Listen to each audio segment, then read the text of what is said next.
Ini yang sedang diuji.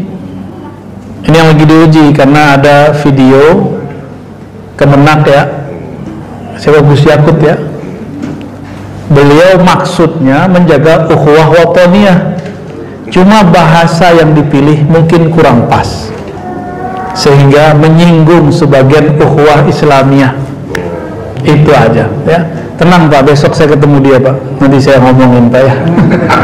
Nanti kita obrolin pelan-pelan, ngopi bareng kita sama dia ntar ya. Kita ngomongin baik-baik. Saya tahu maksud Gus pasti baik, tapi mungkin bahasanya. Maklum, orang di pesantren itu biasa ngomong goblok, kocok, gonggong, itu biasa mereka ngomong begitu sebagai canda-candaan. Apalagi beliau punya komunitas yang emang orangnya seperti itu, biasa. Maka saya coba masuk ke dalam alam pikirannya. Dimaksud beliau ini apa sebenarnya? Maksudnya baik, menjaga ukhuwah wataniyah, biar kita azan orang nggak terganggu yang non muslim, gitu maksudnya. Benar nggak maksudnya? Maksudnya udah pas. Coba kalau orang gereja baca surat, baca haleluya, terganggu nggak? Oh, kita kan mayoritas. Ya, itu kalau kita mayoritas. Kalau kita minoritas, emang Indonesia semua wilayahnya mayoritas muslim. Bapak sudah pernah ke Manado belum? Baru turun dari pesawat langsung disambut oleh patung salib Yesus yang ada salibnya. Ke Papua sama. Makanya jalan-jalan di muka bumi ya, jangan cuma ke Serang Jakarta doang. Di sana orang baca Mazmur, surat Mazmur itu kayak baca Yasinan pakai mic. Ini mau orang Indonesia ini suka rame-rame. Seharusnya, ini hemat saya Pak ya, di data di negeri mayoritas tidak masalah toa. Di negeri mayoritas serahkan disepakati. Gimana? Sepakat betul? Ya, seharusnya begitu aja. Dicari jalan tengah. Jangan kita yang mayoritas mengalah mulu daripada yang minoritas. Di negeri minoritas kita juga diinjek-injek kok. Maka jalan tengahnya begitu.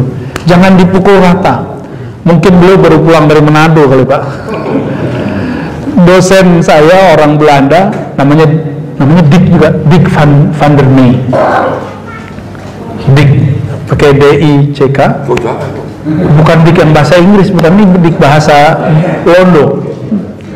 Dick van der Mee. Mage tulisannya, tapi bacanya orang Belanda itu kan J itu dibaca Y. Dick van der Mee. Dia bisa 9 bahasa dan bisa lebih dari 10 aksara. Tangannya bisa kiri kanan nulis. Nggak ada yang bisa Hana Caraga kan, Hono Coroko. Dia bisa Hana Coroko Sunda, Jawa, Sasak, Bali, 4. Dia juga bisa tulisan aksara Melayu, aksara Pegon, bisa semua. Bisa tulisan orang-orang India dan Persia. Ajib itu orang. Apa kata dia? Waktu kami penelitian di negeri minoritas, di situ banyak Kristiani, saya kaget. Kok saya dengar orang pakai mic bukannya baca sholawat, sallallahu alaihi wasallam atau tadi ya Nabi salam alaika. Bang Dikto, ciri khas itu ya, Arifin baru ya. Di sana haleluya yang dikencengin. Gimana bacanya Bang Dik? Saya nggak bisa baca itu. Dia kaget. Oh, kok di Indonesia begini ya? Dia selama hidup di Belanda, nggak ada di Belanda orang di gereja pakai toa, itu nggak ada. Masjid juga nggak pakai toa di sana. Gak usah jauh-jauh Pak, di Bintaro itu banyak komplek azannya cuma di dalam masjid. Sejauh-jauh biasa aja. Sudah biasa mereka, kecuali masjid yang di luar komplek, MRBJ namanya ya. Masjid Raya Bintaro Jaya ya. Nah, maka kita melihat ukhuwah ini, jangan sampai kemudian kata-kata itu merusak hubungan kita sesama kita.